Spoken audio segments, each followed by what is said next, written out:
છોટાઉદેપુર જિલ્લો પાટણ મુકામે ઓવારા ડેમ આવેલું છે. ભારે વરસાદના કારણે 6, 7, 8, 9 3 દિવસ વરસાદના કારણે સતત ડેમ તૂટી ગયેલું હોય અને આ ડેમ માલિકીના સર્વે નંબરમાં બાંધવામાં આવેલું હતું અને ખેડૂતોને આ ડેમના કારણે કોઈ ખેતીના પાક વાવેતર કરવા લાયક જમીન રહેતી નહીં. આ વખતે ડેમ તૂટી ગયેલું હોય અને તાત્કાલિક ધોરણે સરકાર બાંધકામ ચાલુ કરવામાં આવેલું હોય. આ પાણીનો નિકાલ ના થાય ત્યાં સુધી સરકારશ્રીને વિનંતી કે આ ડેમનું બાંધકામ રિનોવેશન ના કરે એવી તમામ ખેડૂતોની માંગણી.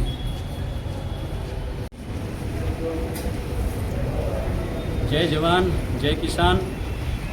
આજે બાબરા ગામના ખેડૂતો દ્વારા તાલુકા વિકાસ અધિકારી સાહેબ શ્રીને આવેદનપત્ર આપવા માટે આવ્યા છે ખેડૂતો.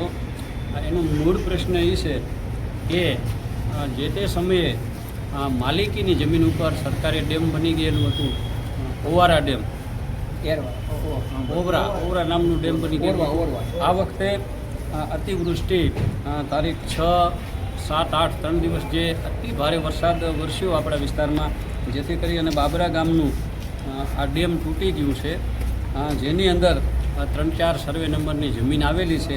એના પાણીના નિકાલનો પ્રશ્ન હતો. આ વખતે ડેમ તૂટી ગયું છે તો સરકારશ્રી દ્વારા તાત્કાલિક ધોરણે એ ડેમનું સમારકામ કરવામાં ચાલુ કરી દેવામાં આવ્યું છે. તો ખેડૂતોને એવો પ્રશ્ન છે